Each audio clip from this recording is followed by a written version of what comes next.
Bienvenidos nuevamente al curso de Oceanografía General. En este caso estaremos hablando sobre estratificación y procesos de mezcla. Quien les habla, Elena Hernández Andrade. Para quienes no me conocen, soy docente investigador del Departamento de Oceanografía del Instituto Oceanográfico de Venezuela en el área de Oceanografía Física.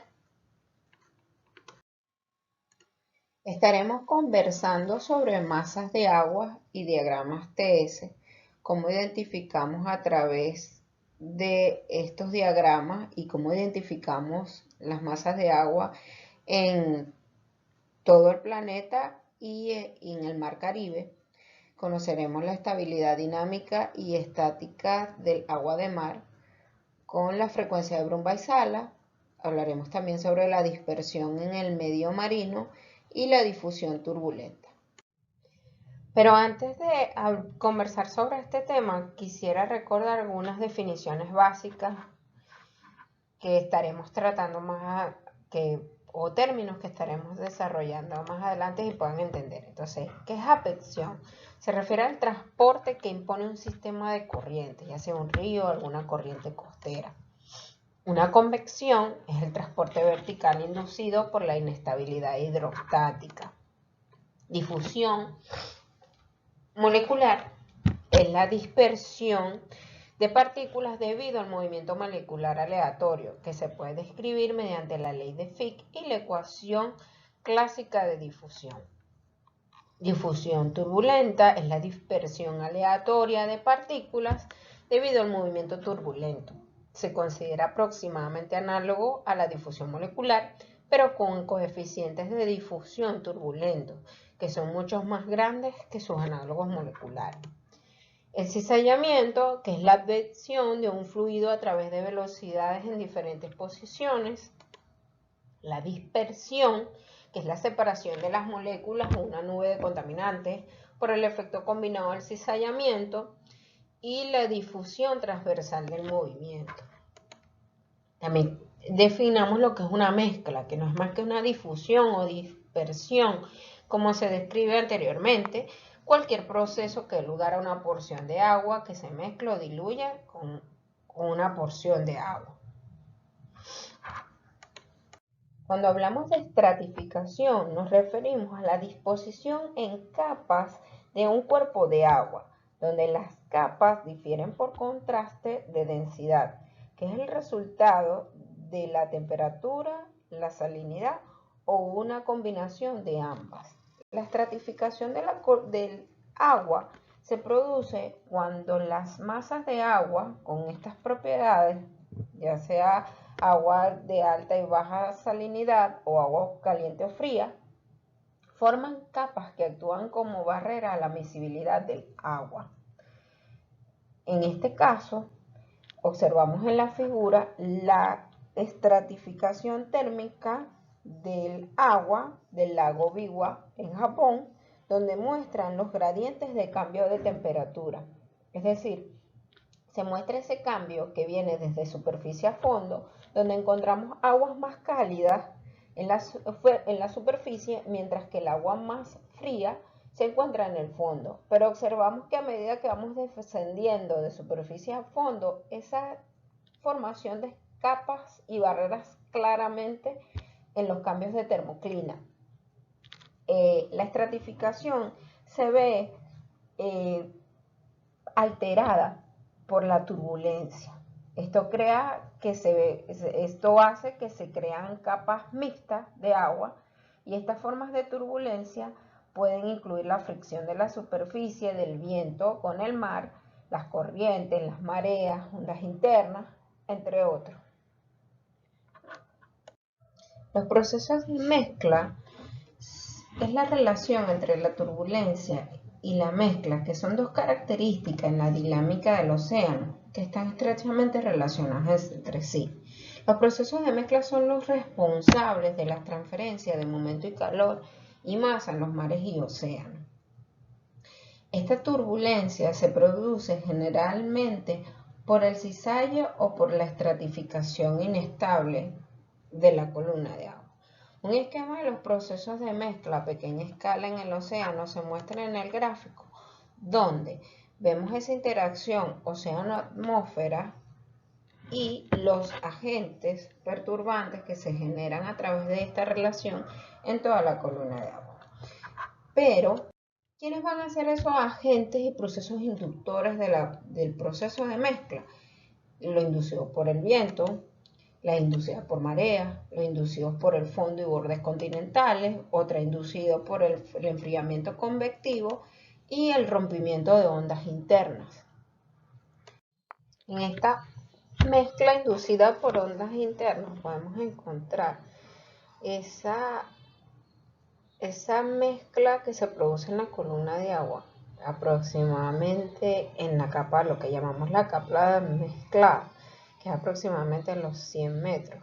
Vemos la variación de la termoclina, por ejemplo, en este caso, que seguimos con la estratificación térmica del agua, pero ya no vemos esa estratificación tan marcada como veíamos en el gráfico anterior, sino que vemos ese proceso, esa mezcla que se produce, ¿verdad? Y produce esos cambios a su vez, obviamente, de temperatura, que no encontremos esa homogeneidad a medida que alcanzamos la profundidad. Vemos que a medida que va, por ejemplo, en el gráfico de la temperatura, vemos que a medida que va pasando el tiempo, en relación a la profundidad, la temperatura va cambiando. Y esto se debe, obviamente, a un proceso de mezcla inducido por ondas internas. De mezcla inducida por ondas internas tenemos las ondas que genera el viento sobre la superficie del mar. Este agente perturbador va a diferir dependiendo de la escala en la que sea la intensidad de este. Es decir, si yo tengo vientos de mayor intensidad, obviamente mi proceso de mezcla en la columna de agua va a ser mayor que vientos de menor intensidad. Esto va a generar la perturbación de tal manera que va a hacer que toda esa estratificación de la columna de agua se vea alterada. Otra mezcla inducida por ondas internas son los frentes de marea o frentes térmicos de marea. Los frentes son regiones de transición entre aguas costeras bien mezcladas y aguas más profundas diferenciadas por el gradiente de alguna propiedad, ya sea la temperatura, la salinidad o la densidad.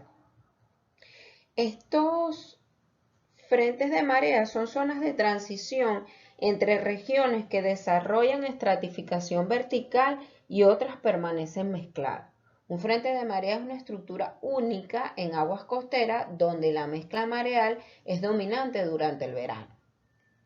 Si tenemos una entrada de calor constante sobre el cuerpo de agua, vemos que hay aguas más frescas en las zonas menos profundas, donde las altas rapidez medias mareales y estas bajas profundidades resultan una columna de agua mezclada. Mientras que si vamos a zonas más profundas, encontraremos aguas tibias en las zonas someras, mientras que el agua fría, por los bajos valores de la rapidez mareal y las altas profundidades, resulta una columna de agua estratificada durante la primavera y el verano. En líneas rojas vemos esos cambios que le ocurren a la termoclina, el cual demuestra un agua totalmente estratificada en la zona profunda para estos frentes de marea. Pero ¿cómo determinamos la posición de esos frentes de marea? Esto lo hacemos a través del parámetro de Simpson-Hunter, el cual puede estimar a partir de modelos numéricos, predecir esta posición de estos frentes de marea de verano. Entonces, ¿qué debemos tomar en cuenta? La posición del frente de marea a través de la relación dt, donde se toma en cuenta la rapidez media mareal, la densidad y ese coeficiente, donde a través de la relación logarítmica en función a esta posición del frente y la altura de la columna de agua, la profundidad, este valor, si este valor toma valores aproximadamente a 2, los frentes ocurren. Si este valor es menor a 2, tenemos agua sin presencia de un frente de marea. Entonces, estos frentes de marea se observan en verano cuando es posible la transición entre aguas de plataformas estratificadas y aguas costeras homogéneas. Un ejemplo de proceso de mezcla es el ejemplo de doble difusividad, donde la mezcla se produce por difusión molecular. Si tenemos dos masas de agua, una caliente y una fría, esa variación de temperatura y salinidad va a crear una inestabilidad en la columna de agua. Esto va a ser promovido por la diferencia de salinidad y temperatura en ambos lados de cierta interfaz de separación en un medio sin movimiento, dando lugar a lo que se conoce pues como la inestabilidad de doble difusión. Estas aguas van a empezar a generar ese movimiento creando su inestabilidad, y esto dará origen a las estructuras conocidas como dedos de salinidad. Esta difusión de la temperatura es 1000 veces mayor que la de la salinidad, y entonces el intercambio de calor va a promover el intercambio de masa, en este caso la sal. Otro ejemplo de formación de masas de agua es la mezcla que se da por convección vertical. La convección sucede en lugares de poca estratificación, es decir, en regiones polares o subpolares, y ocurre cuando el agua superficial se hace más densa que aquella situada en la parte inferior y se hunde. Entonces, si observamos aquí el gráfico, vemos esa agua más densa, ¿verdad? Que tiende a hundirse, y el agua menos densa que tiende a mantenerse en la superficie. Esa inestabilidad hace que esas dos masas de agua produzcan un volteamiento de esta columna de agua, haciendo debido a esa inestabilidad por los cambios de densidad. Esos cambios de densidad pueden producirse por enfriamiento o por aumento de la salinidad, ya sea por la evaporación o la congelación, y ambos procesos, tanto térmico como alino, actúan conjuntamente. Sin embargo, la mezcla turbulenta inducida por el cizallamiento de las corrientes se genera por ese efecto de corriente y contracorriente que se experimenta en la columna de agua. Ya sabemos que en la variación de la profundidad tenemos corrientes superficiales y corrientes profundas. Entonces, ese cizallamiento que ocurre por las corrientes genera una mezcla turbulenta de toda esta columna de agua que no permite la estratificación de la misma. La formación de masas de agua ocurren a partir de esos procesos de mezcla de los que veníamos conversando. Entonces, los define como un cuerpo de agua con una historia común de formación y que tienen origen en una región definida del océano.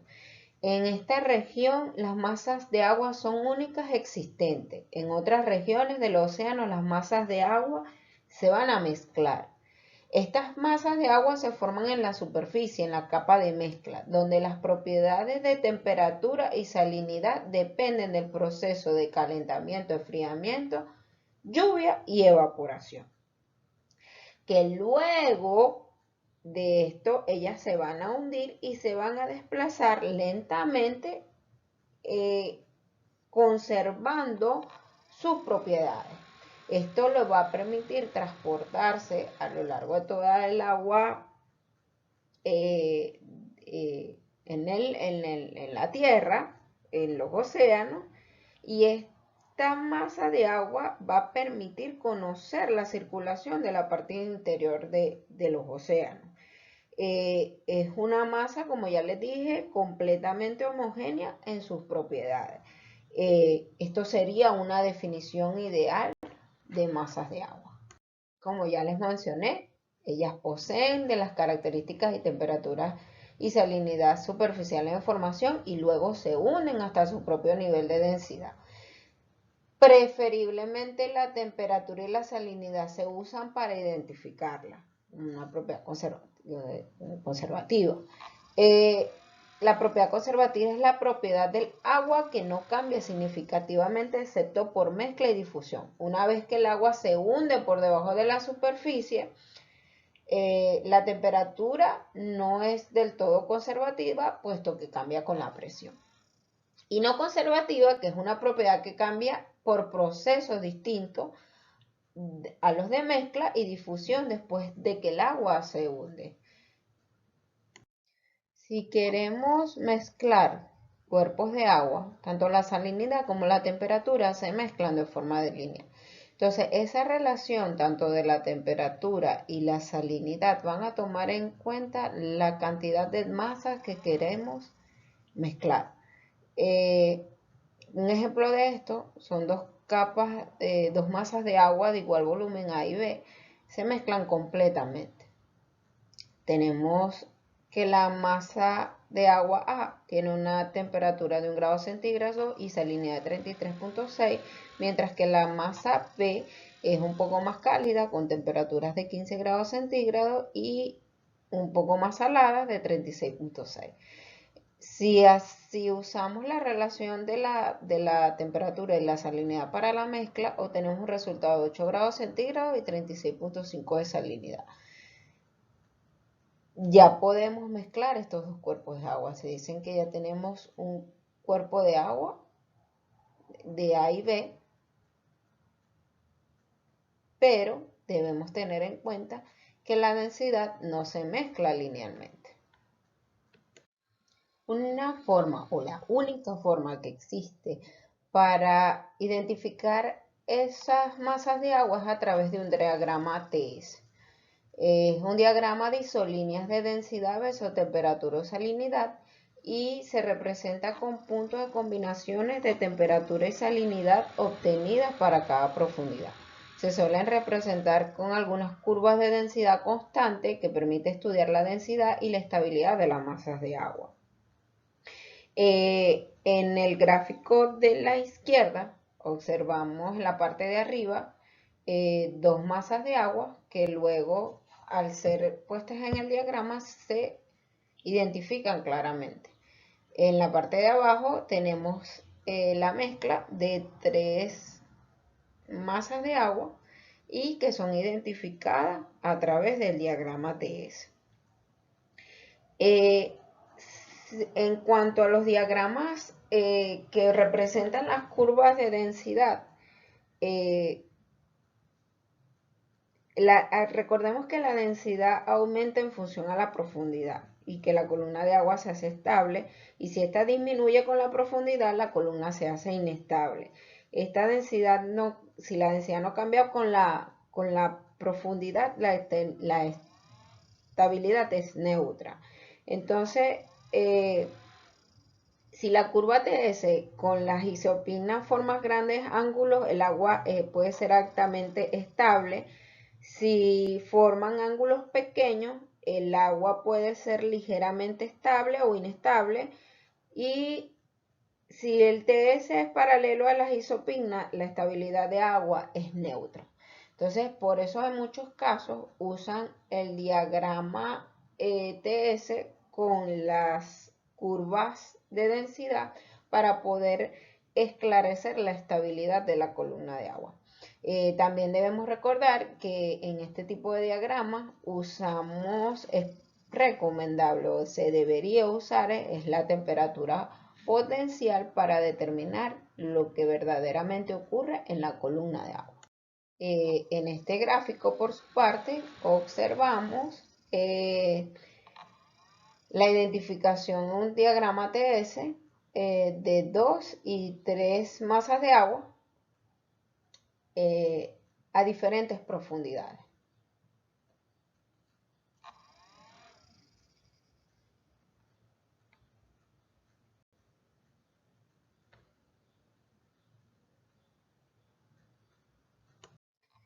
La mezcla de dos porciones iguales de masa de agua de igual densidad es lo que conocemos como coupling. Este proceso por el cual a través de la mezcla de dos masas de agua de igual densidad y distintas temperaturas y salinidad se puede obtener un agua de mayor densidad. Este proceso es importante en las propiedades de las masas de agua. El agua mezclada es más densa que las masas de agua iniciales, de manera que a gran escala ocurre un hundimiento. Esto podría resultar en la aparición de frentes oceánicos o discontinuidades, en lo que nos trae como resultado que la densidad no es apropiada para identificar una masa de agua.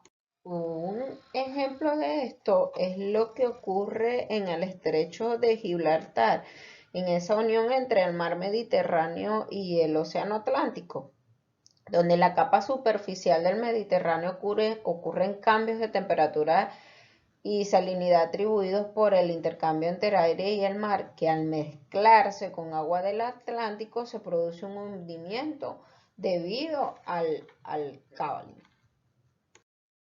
Pero, ¿cómo identificamos estas masas de agua? Ahora, esta identificación de masas de agua se ha debido a varios estudios y determinó que las características de esas masas de agua la definen. Entonces, en estas tablas vemos ya establecidas distintas masas de agua que se han encontrado, ¿verdad? Que se forman en distintos puntos y tienen unas características. Por ejemplo, la intermedia atlántica tiene temperatura de 2,2 y cierta salinidad. El agua del mar Mediterráneo tiene temperatura de 12,2 grados centígrados y salinidad de 36,50. Y la única forma de verificar si una masa de agua está en cierta zona estudiada es a través de un diagrama de temperatura y salinidad. En este estudio realizado en el Atlántico Sur, se observa que a través de diagramas TS pudieron identificar distintas masas de agua en todos estos transectos estudiados, las cuales son variables y cada una de ellas ya está establecida desde hace mucho tiempo. Como dije anteriormente, ya tienen tablas ya establecidas por cada una de sus características. En este diagrama TS podemos mostrar la mezcla de tres tipos de masas de agua que se encuentran en el Atlántico. La Antártica profunda, Antártica intermedia y la de Noratlántica profunda. Las encontramos desde las aguas intermedias, aguas profundas y aguas en el fondo del océano Atlántico. En los diferentes océanos también podemos diferenciar por sus diagramas TS.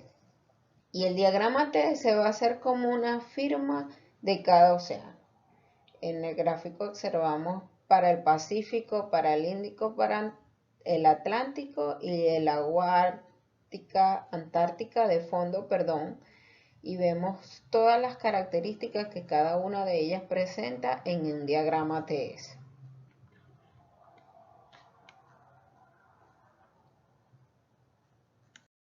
Un ejemplo de dos masas de agua que no se mezclan inmediatamente es lo que ocurre en la interacción en el mar Mediterráneo y el océano Atlántico.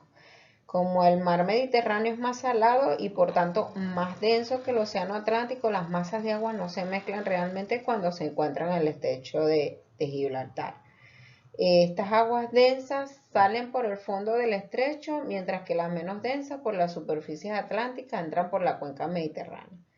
Esta salida de agua mediterránea forma capas a unos 1200 metros de profundidad y se puede encontrar estas aguas mediterráneas en términos de temperatura y salinidad a cientos de kilómetros del estrecho de Gibraltar. Las masas de agua se forman por la interacción del océano-atmósfera en las regiones polares y subpolares. Esta relación del viento, los cambios de densidad hacen esta formación de masas de agua y, como ya hemos mencionado, estas viajan manteniendo sus características a lo largo de todo el planeta. Las masas de agua en el Mar Caribe que podemos encontrar en el Mar Caribe son las que se establecen en esta tabla. ¿Y dónde se origina? Por ejemplo, en este caso, el agua subtropical subyacente se origina en el Atlántico Norte, la central Atlántico Nororiental, en el Mar de Labrador, en el Atlántico Norte, el agua antártica intermedia en el Atlántico Sur y el agua profunda del Atlántico Norte se origina en los mares de Groenlandia y Noruega. Cada una de ellas tiene cierta propiedad y característica que mantiene a lo largo de su viaje por las aguas.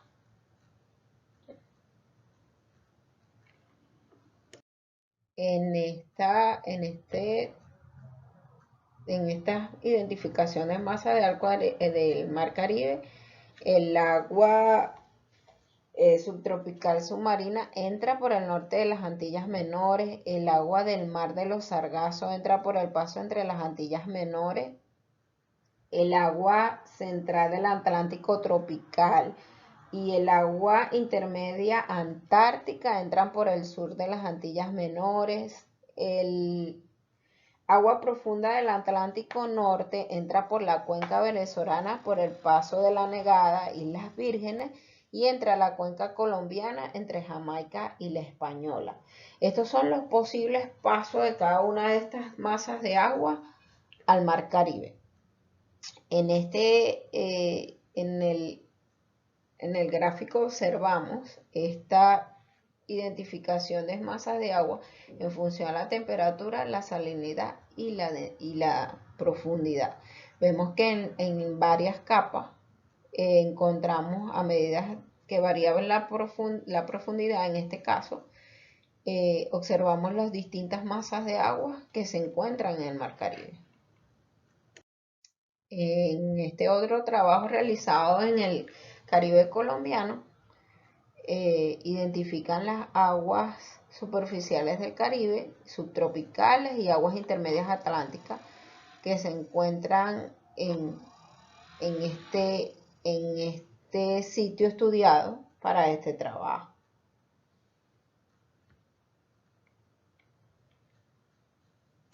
La estabilidad dinámica y la turbulencia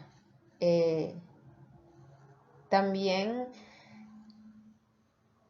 es parte de los procesos de mezcla.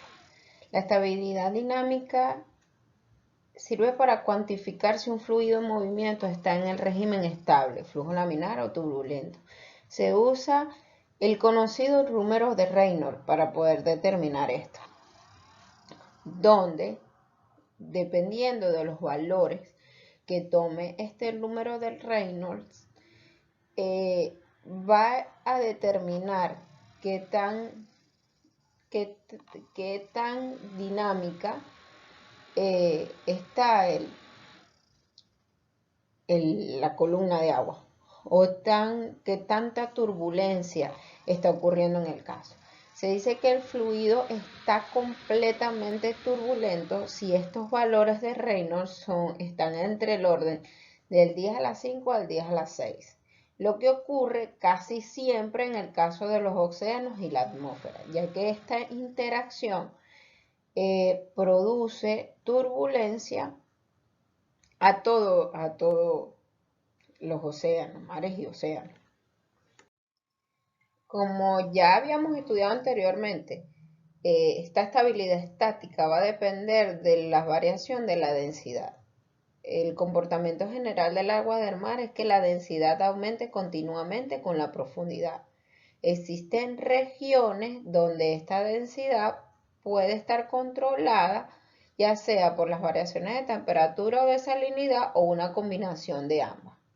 Para caracterizar esas regiones es importante que los gradientes en el campo de la densidad, a menudo los oceanógrafos usan conceptos de estabilidad estática, donde la estabilidad estática se define como la aceleración relativa que experimenta una partícula desplazada en una columna de agua por unidad de longitud.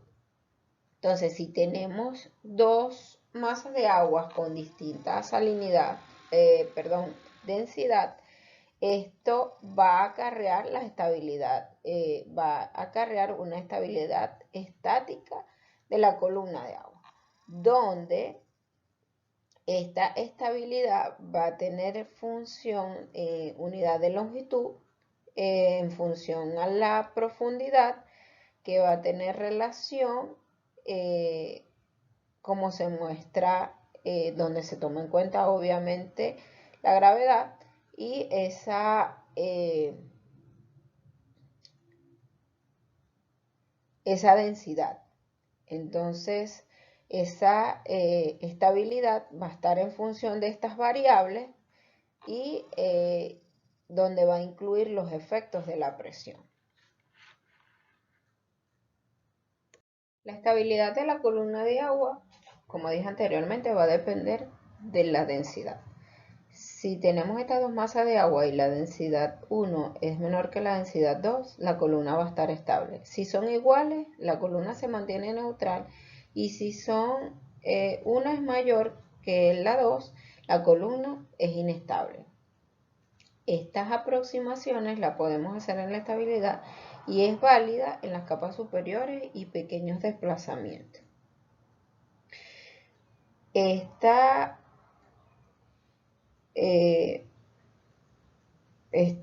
aproximación da pie a lo que conocemos como la frecuencia de flotabilidad o frecuencia de Brun-Väisälä, que es físicamente asociada con el periodo de oscilación de una masa de agua hipotética dentro de una columna de agua estratificada. Este parámetro representa la máxima frecuencia posible que puede tener la onda interna. Normalmente es expresada en ciclos por hora y puede ser calculada a través de la ecuación de N, que es igual a la gravedad por la estabilidad. También puede ser expresada en ciclos por segundo, que no es más que Newton entre 2pi, o el periodo, que es 2pi entre Newton. Esta frecuencia de flotabilidad de Brun-Väisälä tiene valores característicos para ciertos niveles de profundidad. Si son menores a 1000 metros, mayores a 1000 metros y en cuencas profundas, la estabilidad va a variar, y en periodos, en horas, y en minutos y en horas. Entonces se demuestra que esta frecuencia de flotabilidad es la frecuencia máxima de oscilación de las ondas internas en agua de estabilidad.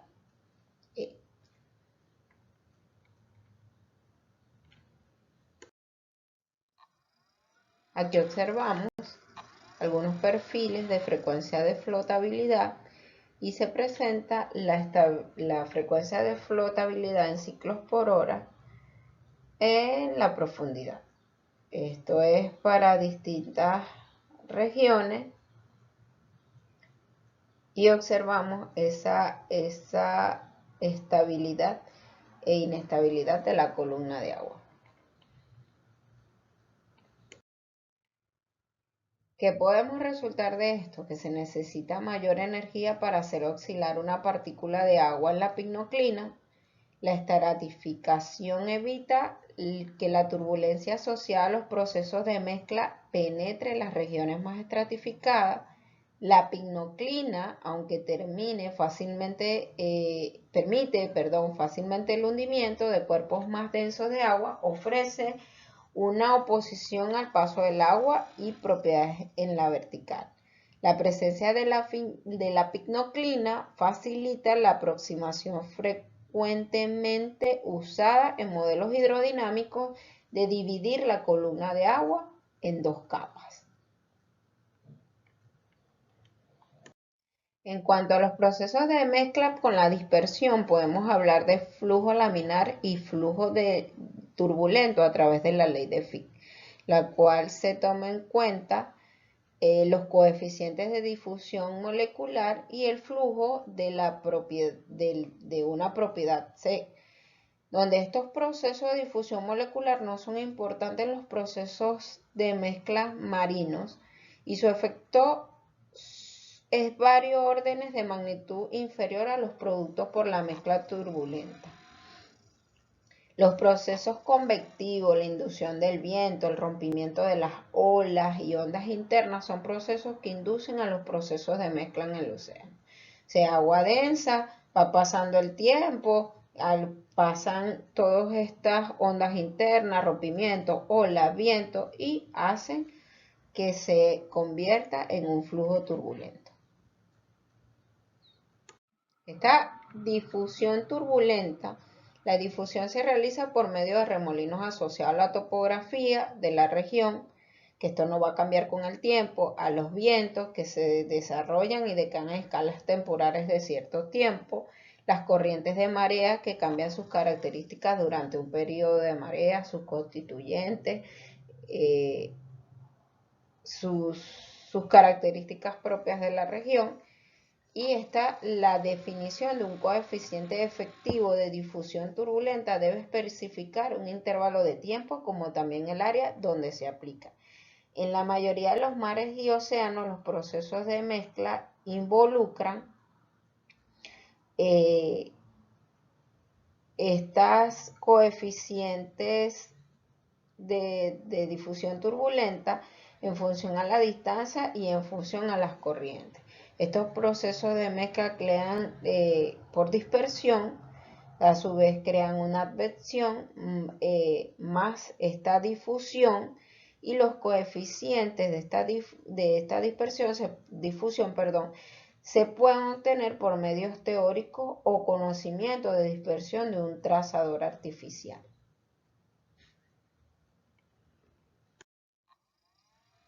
En este caso se presenta como esta variación sin advección y con advección podemos determinar la difusividad a través de una ecuación no lineal que no tiene una solución trivial, pero nos permite conocer los coeficientes de difusividad o de dispersión turbulento que se genera.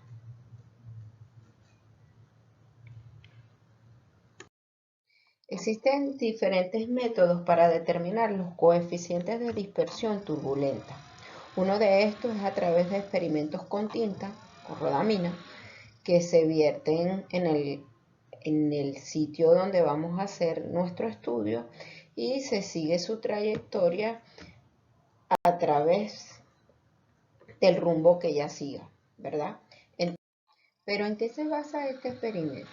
Este experimento se basa inicialmente en invertir desde un punto la tinta en el sitio donde vayamos a hacer nuestro estudio y luego, una vez que sea vertida, seguir la trayectoria de la misma hasta un punto final. Esto variando su concentración, obviamente, nos va a permitir conocer el coeficiente turbulento de la distancia y la variación de la concentración que tenga esa rodamina en función al tiempo. O sea, esa rodamina va a cambiar, va a variar su concentración a medida que se vaya desplazando sobre el cuerpo de agua. ¿Cómo podemos determinar ese coeficiente? A través de esta fórmula que se muestra en la gráfica, donde se toma en cuenta obviamente esa distancia y esa variación de tiempo, desde que se inicia hasta el final. Otro método que se emplea para calcular el coeficiente turbulento es a través del lagrangianos. Este método de medición se debe al físico matemático Joseph Louis Lagrange, quien describió por primera vez la trayectoria que siguen los fluidos, el cual consiste en colocar un objeto flotante, una boya, a la cual se le ancla un GPS y en muchos casos a la deriva desde la posición inicial. Cuando se localiza y se recoge el objeto a la deriva, la distancia, el tiempo y la dirección que ha recorrido respecto al punto inicial es lo que nos va a permitir calcular esa variancia en la distribución del desplazamiento. Con este método también podemos determinar la dirección de las corrientes superficiales, que en muchos casos se ha empleado, pero esto seguramente lo podemos estudiar más adelante en el curso de oceanografía física. Este método representa claramente el estado turbulento del mar. Como vemos en el gráfico, los puntitos negros van a ser la posición en la que estas boyas se dejan a la deriva, mientras que entre las líneas rojas y azules observamos claramente el recorrido que tuvieron cada una de esas boyas que fueron lanzadas en distintas épocas en distintos años, desde 1990 hasta 1997, que esto fue un estudio que se hizo en parte del Atlántico Norte y fue lo que determinó claramente, o sea, lo que permite también determinar esa distribución turbulenta que ocurre en el mar. A través de aplicaciones al modelaje numérico, perdón, podemos estimar también el coeficiente turbulento. Ellos nos van a ayudar a predecir, a dar una estimación de cómo se comporta este coeficiente turbulento en el cuerpo de agua estudiado, y a través de la simplificación de X, Y y Z, el modelo hidrodinámico nos permite tener este comportamiento turbulento. Debemos tener en cuenta básicamente las componentes de la velocidad de ese cuerpo de agua y su profundidad. A través del módulo de atención-difusión, que muchos modelos numéricos lo usan, en este caso para la turbulencia toman en cuenta el calor y la concentración, y esto es pronosticado en función al tiempo y la posición, donde a través de cada una de estas variables podemos determinar el coeficiente turbulento de ese cuerpo de agua estudiado. Actualmente la aplicación de los modelos numéricos en la oceanografía física y en general en la oceanografía nos permiten determinar o predecir lo que podemos encontrar en el cuerpo de agua estudiado, ya que ellos nos permiten, a través de datos de años anteriores, pronosticar lo que puede ocurrir en los años siguientes. Pero bueno, esto es un paréntesis que quería decirle porque actualmente estamos trabajando con modelos numéricos y es una herramienta que todos en el campo de oceanografía deberíamos tener en cuenta.